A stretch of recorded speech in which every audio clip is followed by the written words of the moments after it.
What's going on, survivors? Draco Invictus here, and we are doing another State of Decay 2 video, and today we're going to be talking about the huge update that we just got. Version 2.0 is live for all platforms, so make sure to get that updated so that you can play with your friends, because if you guys aren't running the same version, then you're not going to be able to play with your friends. So there is a crap ton of information to get to, so let me jump in right into the meat of this thing. First, I want to say that patch 2.0 is free content for all players and improves the game experience in several different places. So I'm going to kind of rattle through some of this stuff. I will put a link to the official patch notes down in the description below. So if I kind of breeze through something a little bit quicker and you want more information, I'm going to try and lay it all out for you, but if you want to go ahead and read through the patch notes, I will put that link down there for you. Okay, so new content. We now have Revolutionary War zombies that will appear in the world. Who knew that there would be so many history buffs in town right when the outbreak occurred? We also have 20 new missions now available to players, 10 ambient missions, which can occur as players explore the map, 7 enclave missions, expanding the stories that can be told about neighboring groups, and 3 community missions offering new options for your group to solve crucial problems. There's also new Red Talon and network weapons added to the game. The Danforth Slugger, which is a lead-filled baseball bat, Trumbull Gatekeeper, which is a lovingly improved Model 70, RTX Extermination Blade, a military-grade zombie fighting blade, the RTX Cyclone, a fully automatic 12-gauge pistol, the RTX Rampart, a Vulture 44 with automatic fire able to stop a charging juggernaut. Holy hell. Previous Red Talon weapons have been rebranded as RTX and given new coats of paint, including the SOCOM 2 RT is now the RTX Hordebreaker, the Scar HRT is now the RTX Stormbringer, and the Vectra Ultra Compact RT is now the RTX Piranha. A new rare books trader can also appear every few game days, with the following new skill books available for the low price of 1,500 influence. Those skills include driving, lichenology, fishing, and Scrum Master. And yes, I already did find the book vendor as I was kind of playing through and making footage for another video that I was putting together. So let's get into game improvements. Let's talk about gameplay. They added a new jog animation for human characters, polished the walk to run and run to walk transition animations, additional improvements to doors so that their state matches their appearance, added a confirm option before euthanizing community members, additional improvements to mounting of ladders, including better interaction when players strafing and interaction from the tops of ladders. Juggernaut modifications. Ground slam collision volume has been reduced by roughly 25%, added a half-second cooldown to the Juggernaut's initiation of its finishing move. Players can start a finishing move earlier in a Juggernaut's stagger animation.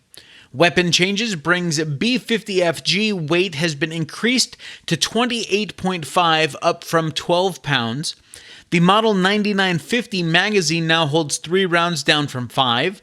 The M9950 Timberwolf magazine now holds 4 rounds, down from 7. The B50FG magazine now holds 5 rounds, down from 12. A 50 cal weapon can no longer take down a Plague Heart without at least 1 reload, or other tools being brought to bear against it. Without using other tools, it now takes 6 shots from a 50 cal weapon to take down a Plague Heart, which is up from 3. Other drum mag weapons, which erroneously had no additional weight for their drum magazines, have had their weights increased, like the SOCOM 2 and the RTX Hordebreaker, the Operator's M4A1, the DevGru X12 Infiltrator, and the RTX Stormbringer. Sniper towers now count as watchtowers for morale purposes, and changing the weight of several luxury items so that their weight better matches the quality of their manufacturing.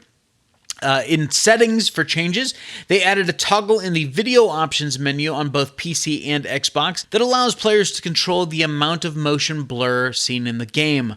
And then there's a big long list of bug fixes. Let me go through some of those real quick. Games no longer crash when player enters a car after calling in a drone strike.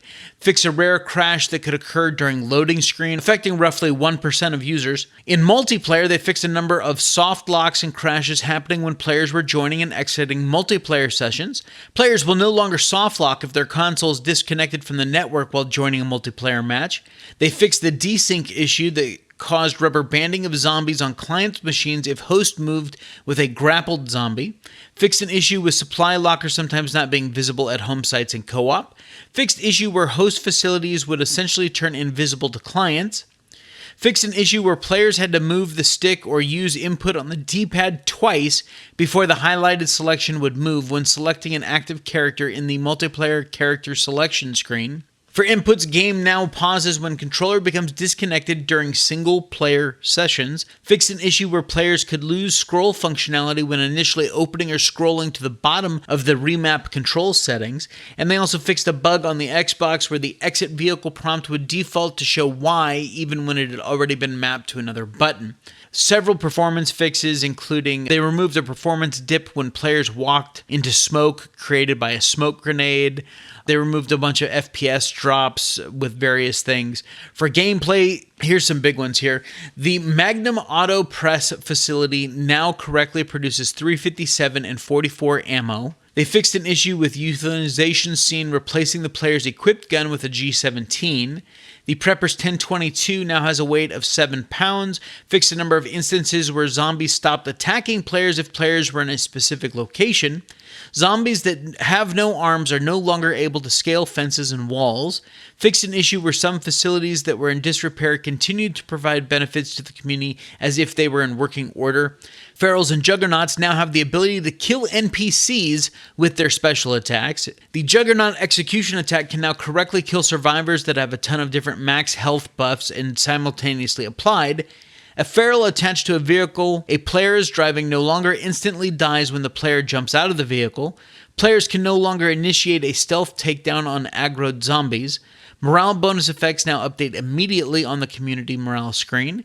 Bandaging action is now interruptible by melee attacks. Dead bodies no longer accumulate forever during long play sessions.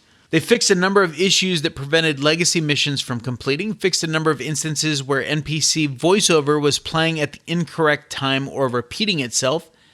And then there's a bunch of environmental stuff and a couple with vehicles, fixed physics in a number of instances where vehicles would become stuck in animation loops after a collision or rolling over, and players can no longer enter vehicles that are about to explode.